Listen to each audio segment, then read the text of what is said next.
On this episode of the podcast, I have with me Maria Latushkin. She's the CTO of Omada Health, and we're going to cover a few different topics in this episode. Going to be talking about how hiring for your team now versus the future might be different, talking about team culture and kind of managing and maintaining that as you grow. As well, we're going to talk about some of the challenges faced in distributed teams and managing distributed teams and what's been kind of shifting in Maria's world as she's having to manage a large engineering organization fully remote now. Thanks for being on the podcast, Maria. And maybe you could tell us a little bit more about yourself and Omada. Hi, I'm Maria Latushkin, and as a CTO of Omada, I lead all technology and data science for Omada. We are a healthcare company that is specializing in digital health and specifically in the helping people with cardiometabolic diseases such as prediabetes, diabetes, hypertension, and the list goes on. So as part of my role at Omada, I'm not only responsible, obviously, for the technology choices and leading teams through all of the product engineering, but also for building the culture and building the team that can take us into the future there. Awesome. That sounds like quite a challenging role. I know it's not your first time as a CTO, so I know you've got plenty to share with us. And to kind of kick off, the discussion, I know we were going to talk about some of the challenges of hiring, for the right team, balancing, what I need to do now. Obviously, I have to have a team that's performing and delivering, but also I need to put myself in a position that as the team's growing, I have the right structure, the right people to kind of accommodate that growth over the next, year, 2, 3, 4, whatever that might be. Yeah, hiring is probably one of the most important things you will do as a leader. And it's really interesting because it's like such an important part of building and maintaining your culture. In the early stages of the company, when I was in Series B companies, and especially in Series A, you wind up probably interviewing or picking every person that will be working on your team. And then as the team grows, you might just do the behavioral interviews, and then the team scales again, and you might not even do much except for a closing interview with the candidate. And then, if your company is successful, you scale some more and you find yourself only interviewing leadership positions. So this is the moment when some of us take a look at the team and sometimes we don't even recognize it. And some of us look at the team where we feel that we couldn't be more proud of the team as it scaled, as it grew, as it blossomed. And I firmly believe the difference between the two is how you set up the whole hiring. And then we should also talk about the onboarding process for your team so that you get the people that are not just culture fit. I don't actually like this word. I don't think culture is not a suit. You don't want to fit it necessarily.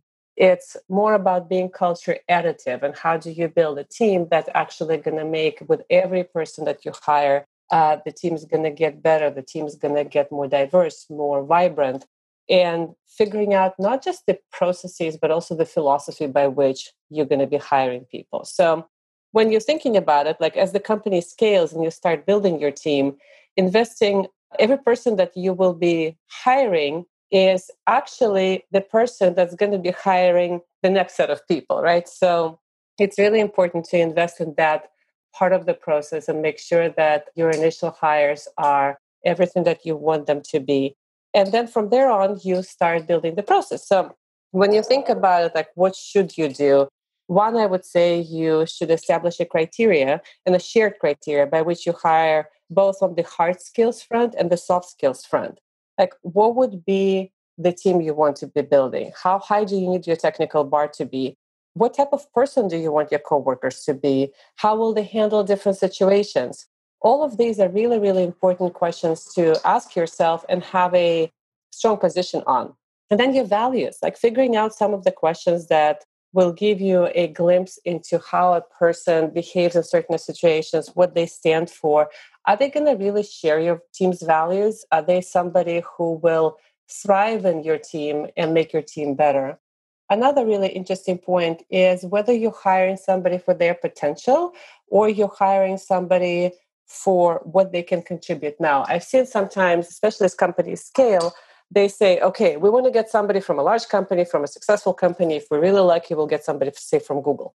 The pitfall there is that you have to get the person when you scale that hasn't just worked in a large company, but also has seen a company go through this transition, sort of like the messy teenage years. And the person that only has seen success and the person that only has been in a large company that is already the established company, that might actually require certain tools, certain support, certain scale in order for them to be successful. The flip side, if you get somebody who's only worked in early stage companies, they actually may not know what good looks like once you're scaled. So this is something that then you would be discovering together. And that's a really, like, both types of hires can be very formidable hires. You just need to be deliberate about what is it that you're expecting from the person, and also being very explicit with the person in terms of what kind of support you are able to give them and what you expect from them. If you're hiring somebody with the promise of scale, but you don't have the funds or immediate needs to support their plans and ambitions, you need to have this conversation to save some frustration and missed expectations on both sides. If you need to hire somebody who is scrappy to help you through like the next several months, you have to have a reason to believe that they will not tap out as your org scales, right? And so you also have to think about what does their future look like as your company scales, and what their future contribution is going to be in the company. I also think that this is a really important question, especially in more senior positions. Like in more junior position, I would say that it's probably a matter of training. But for more senior positions, it's a tough question. It's something that has to be handled with care. Sure. Let me ask you a question, because you touched on a few things there that, I think pose interesting problems. I guess when you mentioned, cultural additive versus trying to fit a culture. So obviously when you're hiring from, let's say, I like the reference of a messy teenage years, having seen it. So if you're bringing somebody in from a bigger company because you have the need, they're coming from more structure, more formal environment, processes are more entrenched.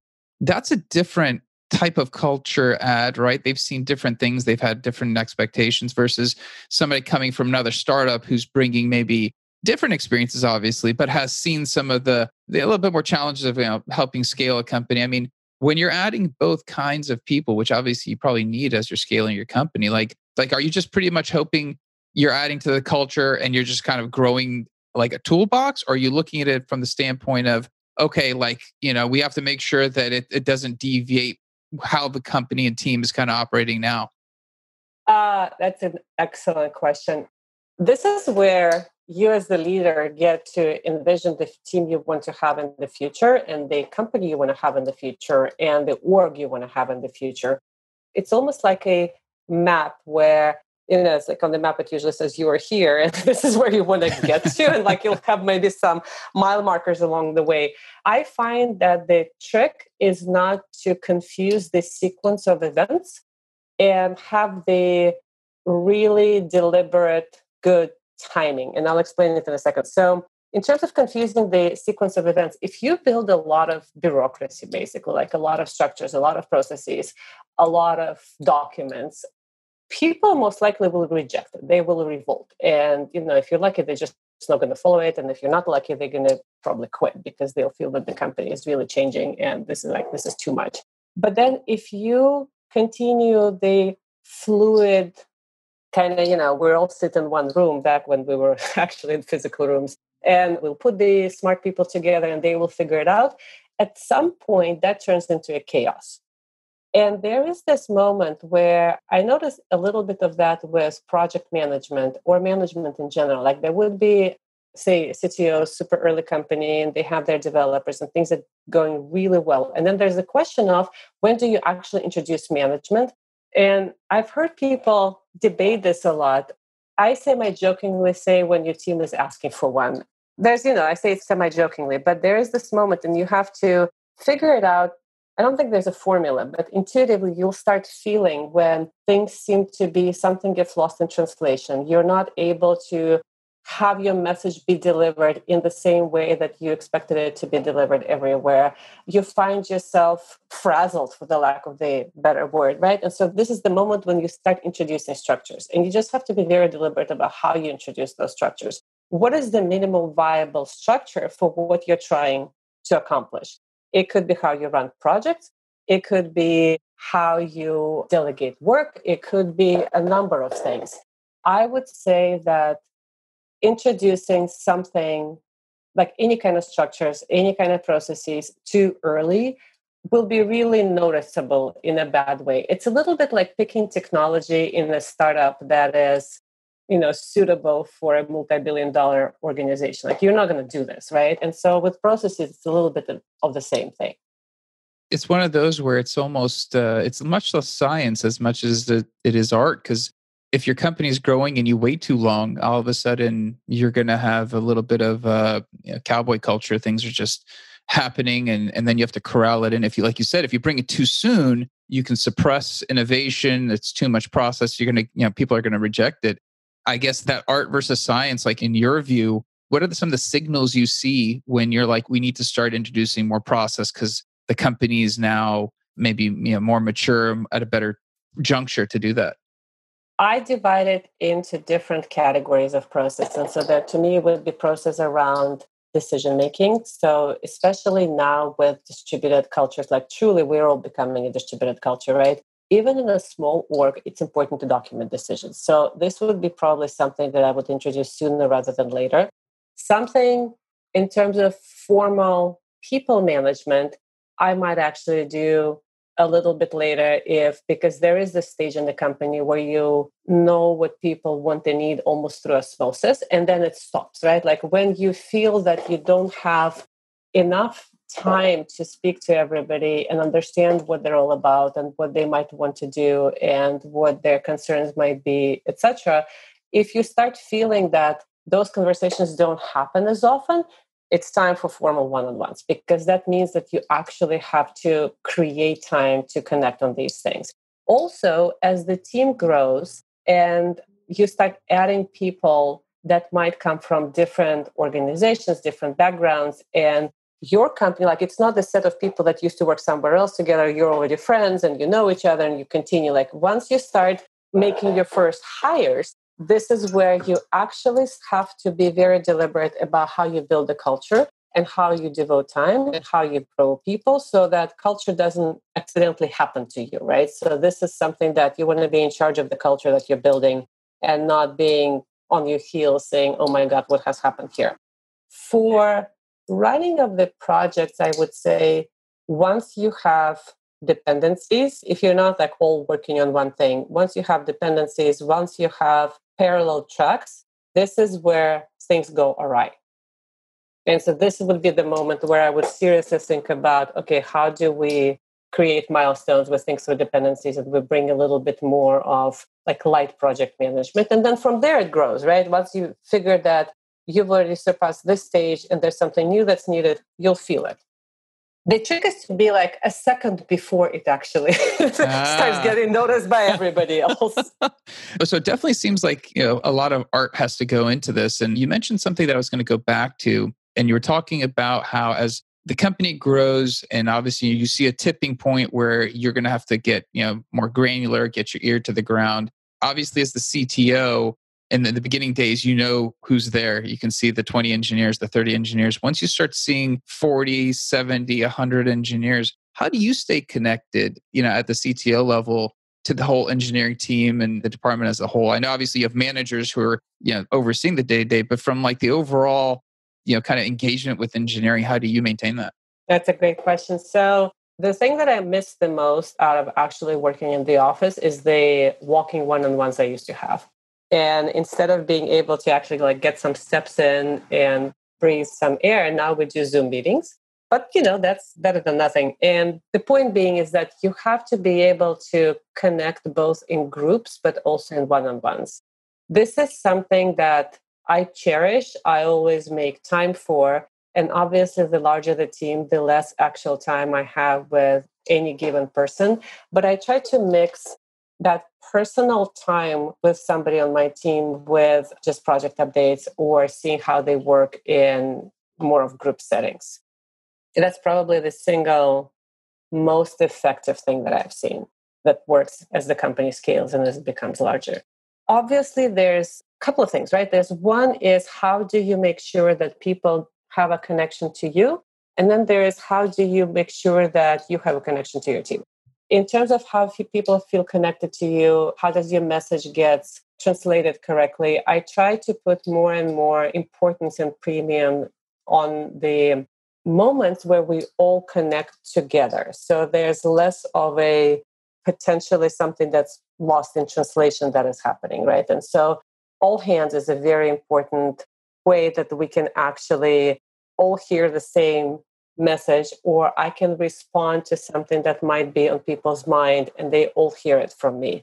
I also try to mix the information sharing with addressing what's on people's mind. And so we usually run these anonymous, they're not really surveys, they're questions, right? Like, so having questions that I can address and I can have a conversation. And then there are some people that might be a little bit more vocal and they like to ask a question in a public setting. There would be some people that don't like doing this. And maybe it's on their mind, but they don't want to voice it. Or maybe it wasn't even on their mind, but they're happy to hear the answer. And so mixing the information sharing on, where we're going from technology perspective, where the company is going, et cetera, with something where we answer questions, both not just me, but also the rest of the leadership team about what's on people's mind. That's an important one. And then also making sure that we, as leaders, we mix kind of work with play, right? And so having ways to connect with people, not just in this formal setting of let's talk about the latest project update, but more in a social way is also very, very important because that helps you build that human connection. Yeah, and I think what you mentioned is obviously, losing that walking around one-on-one, seeing somebody and stopping by their desk and just having that interaction is something that we all were so used to. And all of a sudden in the span of, less than a year, we've had to adjust all the processes that we had been working so hard to develop. We haven't thrown them away, but they obviously have morphed, mutated, adjusted. We're humans. That's what we do.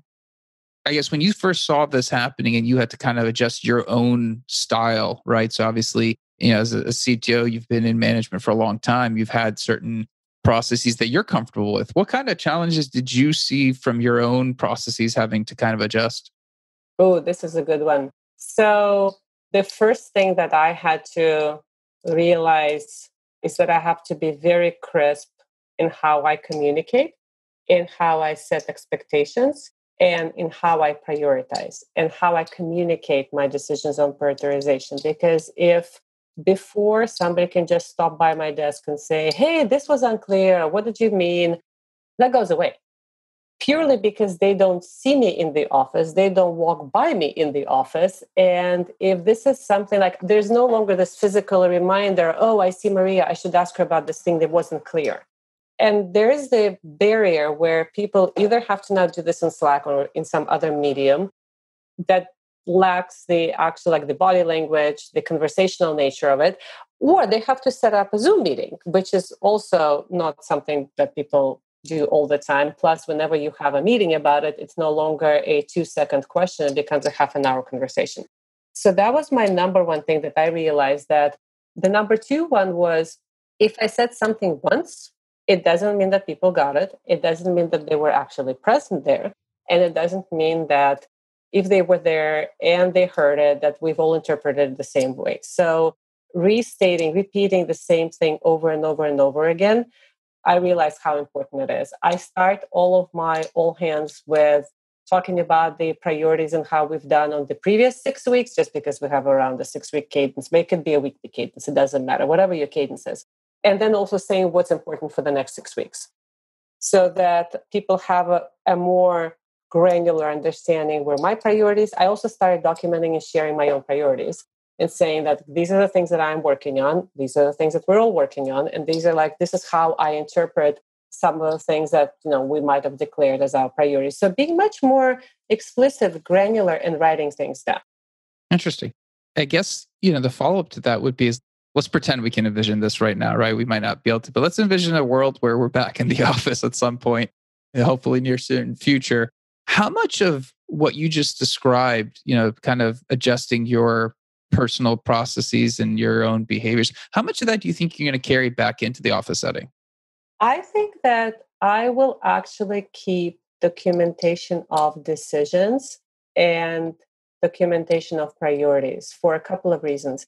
I find it that as people enter the organization, or even if you have to do forensics of like, oh, hey, we made this decision, why did we do this? It's incredibly useful.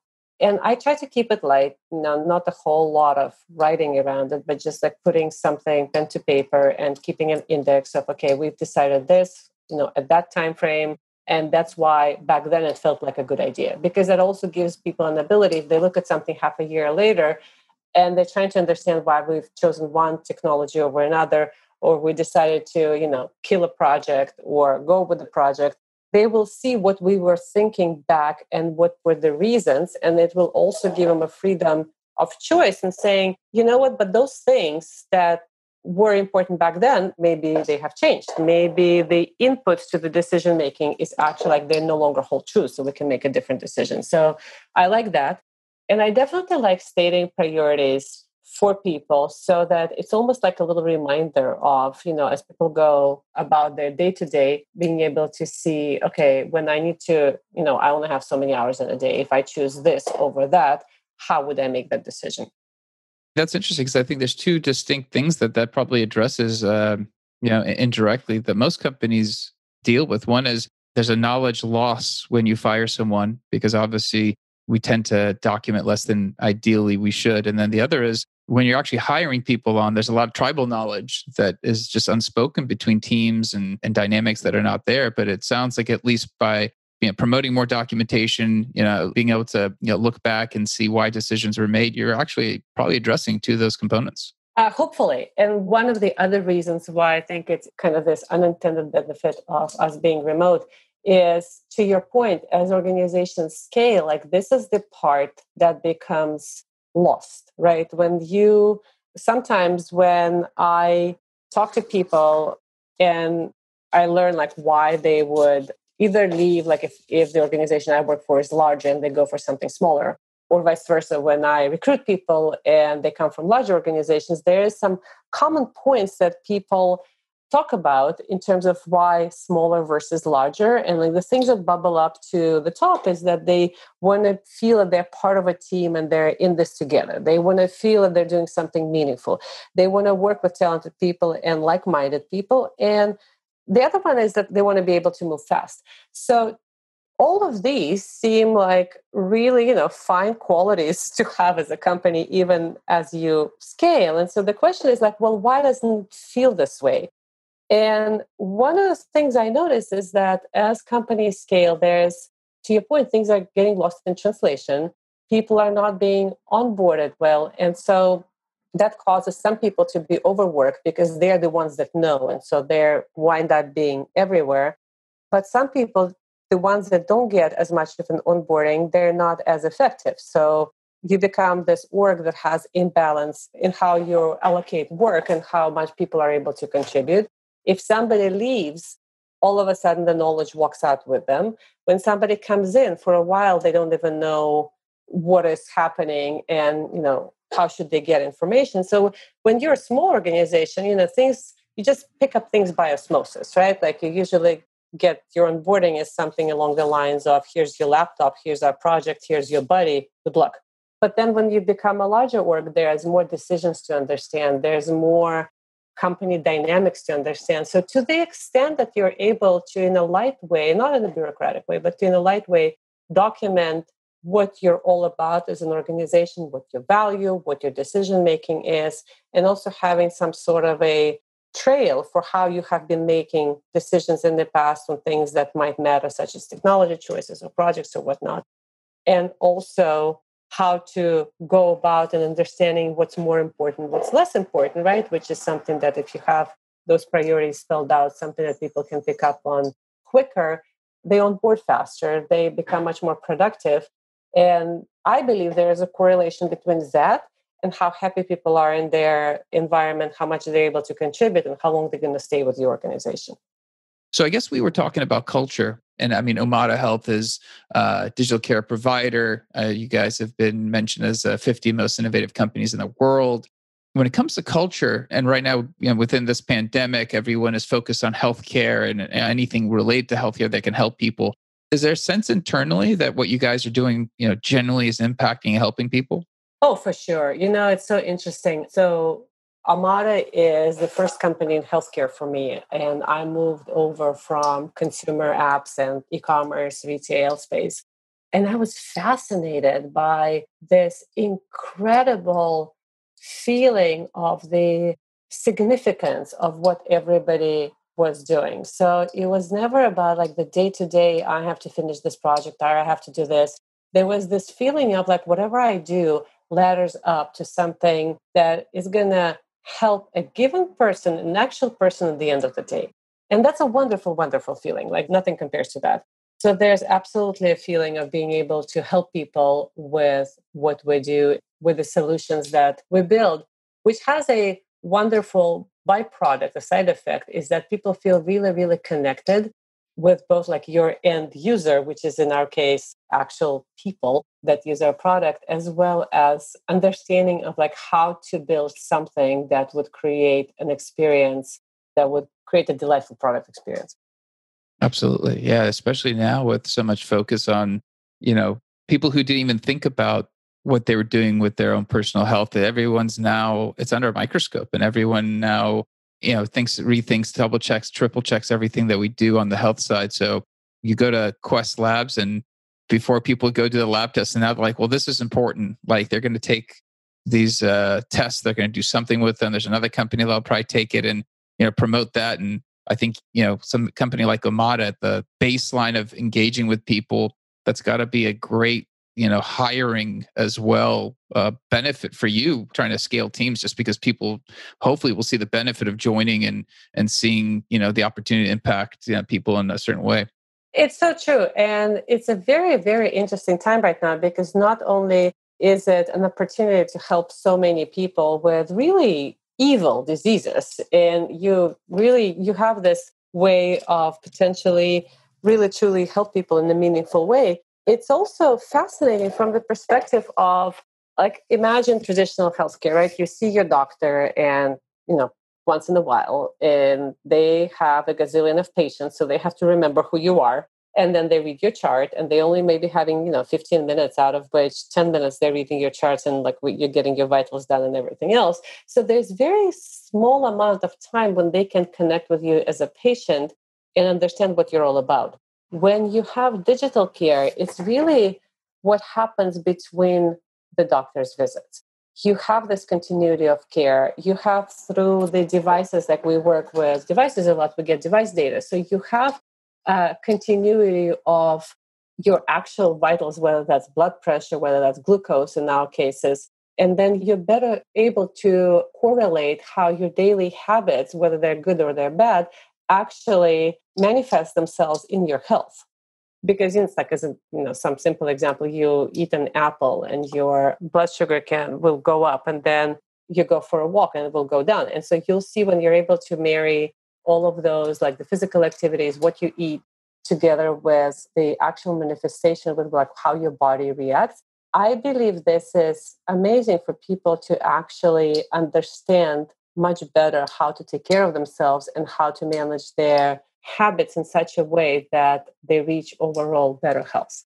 And especially right now where, in the pandemic, I do believe it has this increased value to all of us. Absolutely. Yeah, the visibility is amazing. And hopefully it stays. Hopefully once, things return back to whatever the new normal will be, people will still be as interested in their health. And I know digital healthcare has exploded. So you guys are definitely an interesting spot and sounds like a wonderful place to be right now.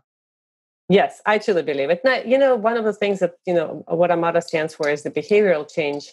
And it takes several weeks to form a behavior, like a change in your behavior that hopefully will stick with you.